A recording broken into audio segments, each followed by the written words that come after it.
Glad to be Okay. back. Glad that you're healthy. Excellent. I'm glad to hear, man. We missed you. Yeah, We missed you, my friend. when duty Yeah, I calls, mean, what is Walt Weekly without our guy over there, Mr. Robinson? So, honestly, I I still mean, think it's the Walt Weekly. It's still the Walt Weekly. You are the man, what? the myth, and the legend. You are the reason why we are all here, and we can't do this without you. So we definitely blessed that you are feeling more like yourself. Not necessarily 100%, but honestly, I think none of us are never 100%. So we're just grateful for the time that we have and for what we are able to do. So glad you're here. I look forward to this conversation and all future conversations. Well, thank you, sir. Now, how's everything though on your side? I mean, how have you been responding to all this stuff that's going on, man? I know you think you're a little. I know you're a deep Yeah. thinker, but you can be somewhat empathetic or over sensitive to certain things that the Trump administration is doing, brother. Ooh, But how about you? Have you been crying? Have you been hiding? Or what you mean? Sensitive about what? Nah, I don't understand what you mean by that.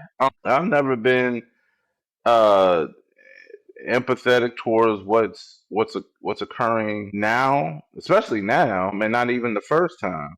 I do place responsibility for what is occurring, right? I mean, again, we're not gonna litigate the election, but again, it goes back to that part of the responsibility as we as the people, right? So whether you voted, you didn't vote it, this is a result of those particular actions. Now, what's occurring? There's a level of, I think, hypocrisy and a lot of contradictions when it comes down to those who are in support of what's occurring and what's happening. Obviously, one of the topics being Social Security that you're talking about now, where there is an effort to kind of privatize Social Security, even though it's been it's been questioned for the last 30 years, right? So this is across at least four different administrations where Social Security sustainability has been questioned. But I think what they're doing now, as far as potentially restricting individuals,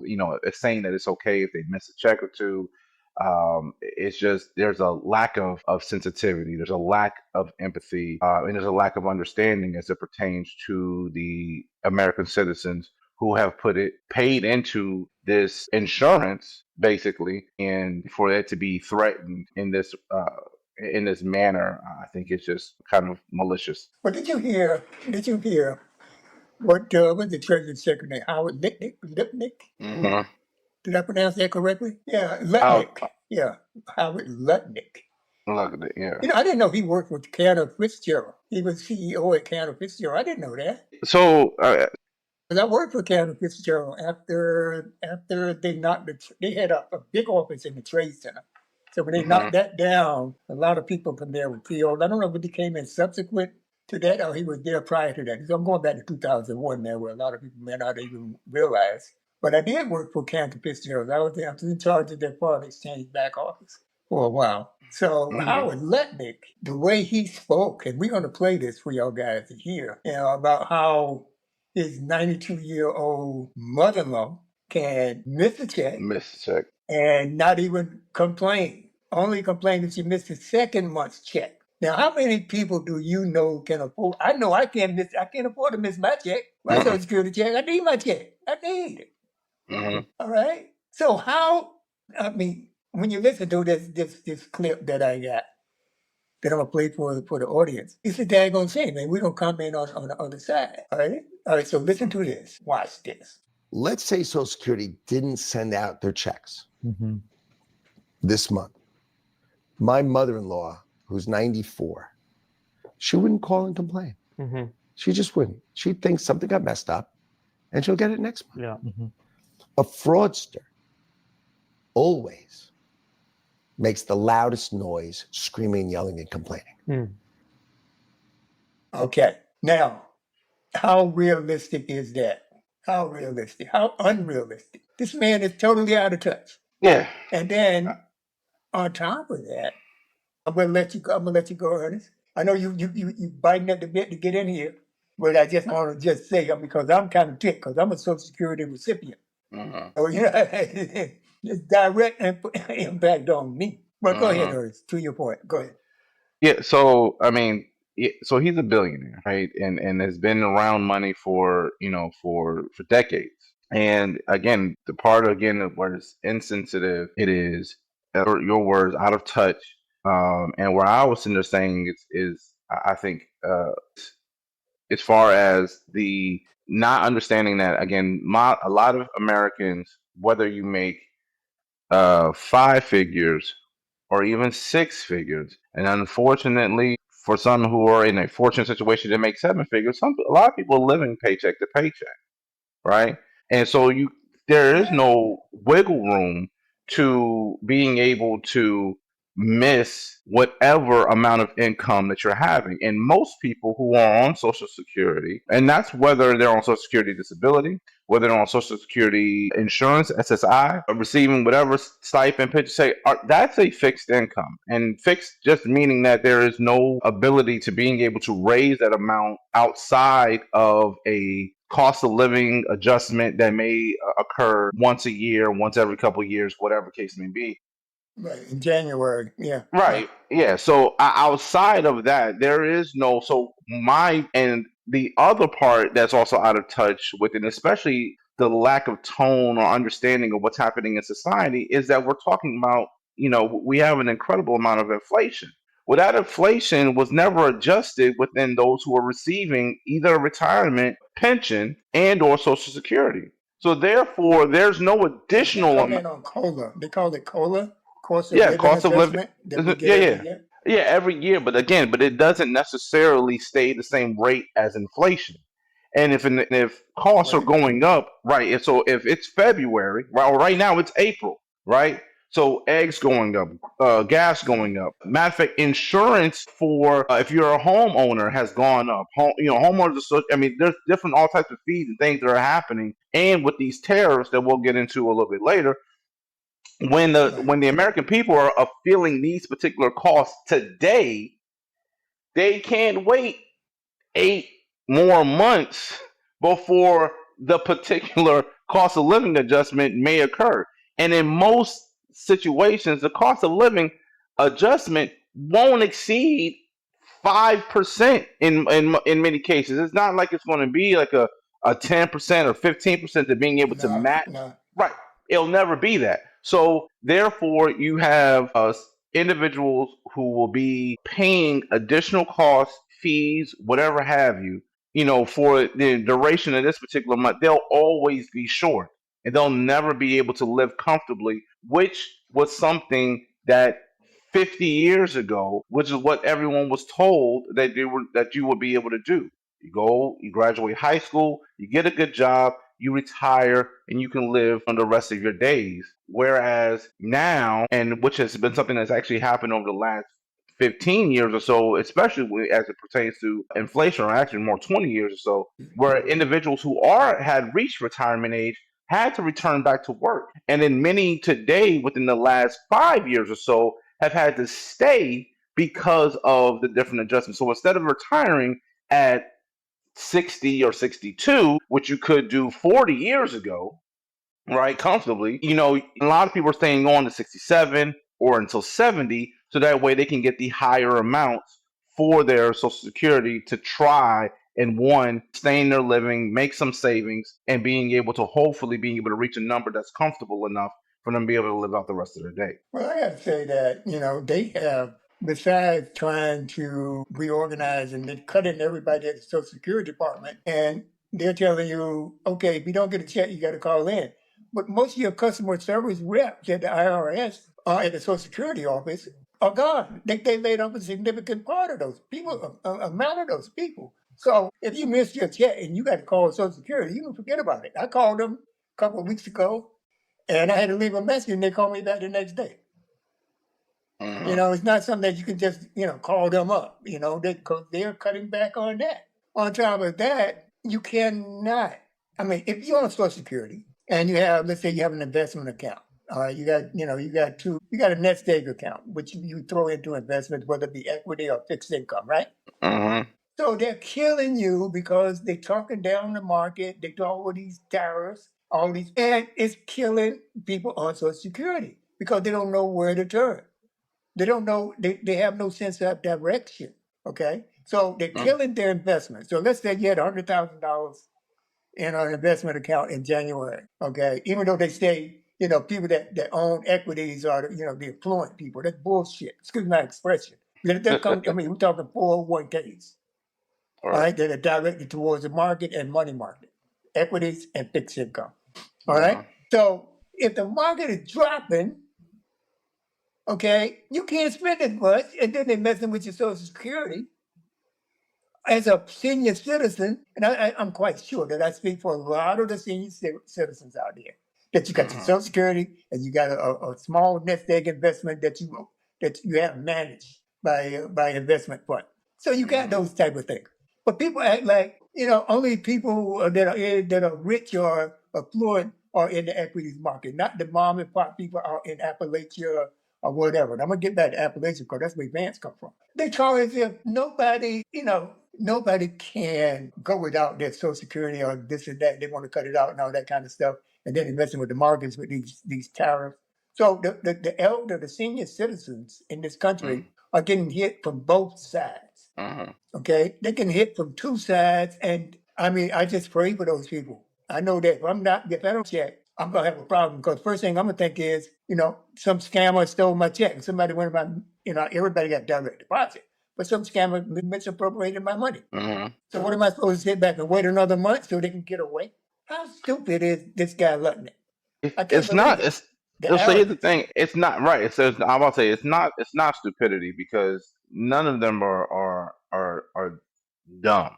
Right? They're playing dumb or playing coy to how everyday Americans feel, and which again the tone that they have is so out of tune because of the fact that again there's been so far removed from the everyday people, right? From working, when at the time I think that you were coming up in the finance world, he was already a vice president. Of I can't remember what or some company or whatever case may be on Wall. So he was already making hundreds of thousands, not a six figure where he's making 150. He was already making two or three. Yeah, the companies that he was working for, the people that was mentoring. Yeah, I'm talking about Lutnick. Yeah. He was already, saying he was already up there making hundreds of thousands of dollars or millions of dollars, depending on whatever trading and everything else that they were doing. Millions, yeah. Yeah. So right. So again, so far out of touch. And I think that's what we're seeing from everyone that's a part of this administration, right? Because the breaks, the opportunities, or everything are coming or are being dictated by individuals who have no idea what it's like to get up and work every single day, to have to work for, 60, 70 hours, every single week, just to turn right back around and to do it all over again. The amount of investment and time that it takes to being able to get here. In addition to that, majority of those who have or receiving in Social Security don't have education higher than a bachelor's degree for the most part, right? Majority of individuals are within, just a bachelor's degree, maybe a master's degree at best. And so they don't have other skills of being able to do it. On top of that, any who are in the elderly who are in the retirement have been receiving Social Security that are over the age of 75, and potentially even in the age of 70, excuse me, retired at a time where technology wasn't what it is right now. An individual who is, let's say for the sake of argument that they're 70, 73 years old. They retired when they were 63 years old. So that means they retired in 2015. Technology is a lot more advanced than it was, back at that time. And throughout the duration of their career, some of them may not have, right? Because everybody wasn't a high level exec or worked in the particular industry. Because again, I just gave some of the demographics of their education level, and so some of their careers and stuff like that never put them in a position where they had to learn those things. So they did a career, and you're talking about so a lot of people who work at the factories, which is an interesting conversation because they're trying to bring factories back to the United States, and as a part of these tariffs and everything else, they're trying to increase jobs. But there were jobs that didn't require for you to ever use it. People worked at the mills, people worked at the factories, at Reynolds Wrap or Nestle, or any of the things that we enjoy every day. A lot of these people work there and they retired. They put in 30 years, retired, and been retired for quite some time now. And then so it's disheartening to see it. My hope is that maybe there's an NGO, a non-governmental organization that will potentially maybe able to generate some resources together to being able to kind of protect people during this period of time. Because if not, some people can definitely perish from it. And we don't want to see that. Well, I like, I still, kind of revisit what Lutnick said about people that did not receive, or that will not receive their Social Security, or they don't. These are the people that are, when they don't get that month, they miss that month's check, they're going to be contacting Social Security. And these are, in all probability, according to him, or they're the first one going to be living. That doesn't even make sense. No, If it anything, they're going to doesn't. be laying back. You know what I mean? They're not going to go through the well again. It's so stupid. How can you have stupid people like that? Again, like I said, I think it's And he's always malice. Treasury Secretary. Yeah. No, but it's to me it's malice, right? I mean, because the first thing the first thing out of your mouth is that the somebody who is missing their check is a fraudster. The person who's missing their check needs to pay their rent. The person who's missing their check needs to pay for their medication. The person that's missing their check needs to pay for services that have been compromised by Medicaid or Medicare, because you're cutting those services too. And so then now they have to come out of pocket to being able to pay for things like clinical behavior services, substance abuse services, or whatever particular services they may need that's no longer covered by some of the other services that were once provided for them. Because again, many people who are on Social Security also have Medicaid or Medicare, combination of the two, have potentially may have SNAP benefits, also potentially may have other type of services, social services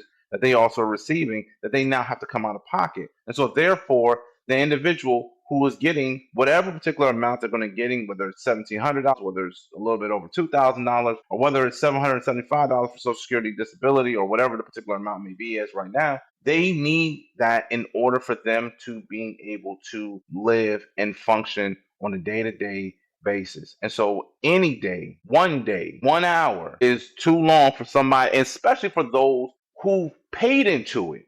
Like, it's not a handout. This is not a if you don't make X amount of years, you don't get into Social Security. You don't get anything, or you don't get as much, or you don't get as much. Insurance companies, Medicare companies. Right. Yeah, because if you didn't pay as much into it, you don't get as much, right? So everyone doesn't even get the same amount. Sometimes you get zero if you didn't make enough hours, or you didn't make enough years. I think it's 10. The minimum is 10 years of constant work, accumulated work, that you can be eligible for Social Security. Other than that, you won't get Social Security. I'm gonna double check for that. But I believe it's something. Yeah, double check. I do know that. I do believe it's something around that amount, a number minimum. of years. Let me see. Social Security, retirement benefits, eligibility. I'll figure it out. But to that point, even if you work the minimum years, you don't get the same amount as somebody who worked the maximum number of years, which is the reason why which is why I stated before that some people are, instead of retiring at 62, are now pushing it out to 67 or pushing it out to 70. Because everything's been, so I've seen where some people have retired at 63, 65, and they were out for about 2 years, and they will come back looking for work so that they can put in a couple of more years into their Social Security benefit so they can receive more. I actually, there was somebody I know that retired at 62, expecting to receive their Social Security at 63, and I think he said that they pushed his age out to 65 before he can receive the full benefit. So he had already started receiving some of it. I mean, there's all kinds. I mean, it's nuance. And I think that for an individual like yourself who has a background in finance, my background being in policy and having a little bit of understanding of how some of these things work. A lot of people don't have that Right. because they did what they were told to do. I went to school, I graduated, I got a job, I worked for 30 years, I worked for 35 years, I worked for 40 years. I kept my nose clean, I did what I was supposed to do. You told me that this is what I was supposed to get. So I had no reason to question it. Now I have a whole bunch of questions, but I don't even know what to even ask. Then on top What I of can't that, I don't know understand what's is, true. Like who knows what's even true when people are responding? Because yeah, the administration is lying so much. You're sitting there saying that something's supposed to be becoming more efficient, and it is constantly showing more deficiencies than efficiencies in these policies but that you are being know now, I implemented. don't mean to cut you off, but you realize that Elon Musk thinks that Social Security is a pyramid scheme. That's the way he looks at Social Security. Well, All right, it's a pyramid scheme to him. That's what he yeah. said. So So and I so, mean, if he comes in there with that type of attitude, that's going to be reflected in whatever reorg or restructuring they do if they yeah. maintain it as is. So the Right? the whole the whole thing with the pyramid scheme, right, is that if that's the case, then absolutely everything is a pyramid scheme. This Sure. person Even comes in, investments. makes You go to Wall right, Street, right, invest money. That's pyramid right. scheme. It's all so it means everything is a pyramid scheme. Even your job is a pyramid scheme because you don't get paid the same amount as the CEO of the company, right? And you don't do the same type of work as the CEO of the company, right? But I think where we conflate definitions for the purposes of convenience because it's easy to kind of weaponize, right, and undermine what we've paid into. It was an agreed upon system that worked for a particular purpose that people are supposed to receive. If that, I mean, if again, you can question the 401k being a pyramid scheme, right? It's an investment, whereas it's. I was saying that even a You forgot? 401k. No, I said even a 401k can be considered a pyramid scheme. I think Yeah, so that's when you. anything you can label a pyramid, but that's just the way our system, financial Mhm. system works. Yeah. Right? I mean, back in 1935, when FDR rolled out Social Security, he was doing it for the people the laborers, that they would have something after retirement, after they couldn't Hmm. work anymore. Right. All right, that's why I mean people fought against it. Some were for, some were against, but fortunately it went through. Right. And Oh, that's a lifesaver for a lot of people. At least they got something coming. right. And that's the part that I was saying too. I'm not sure if that's you that came in with that part before I said it, but I was saying that sometimes what happens is that we start conflating words for the purposes of convenience because it's easy to demonize or weaponize a particular system, calling it a pyramid scheme when essentially it is just infrastructure, right? It is the way that the the ledger is set for that whatever particular work environment or whatever the case may be. There's overhead, there's the Right. operations budget, there's a payroll, there's whatever the case may be. That's just the structure of the entity that's running it, right? But to call something a pyramid scheme means that something is done in bad faith, right? That's essentially what the scheme part of it is. The pyramid is going to exist because everything flows from the top to down to the bottom. So that's simply what it is. And so all it's doing is just a playing on words and playing on people's emotions because unfortunately a lot of people have been taken advantage of with other companies that have been considered to be bad faith organizations or companies that have taken advantage of people and their money, and so therefore we have the term pyramid scheme. But Social Security is not that.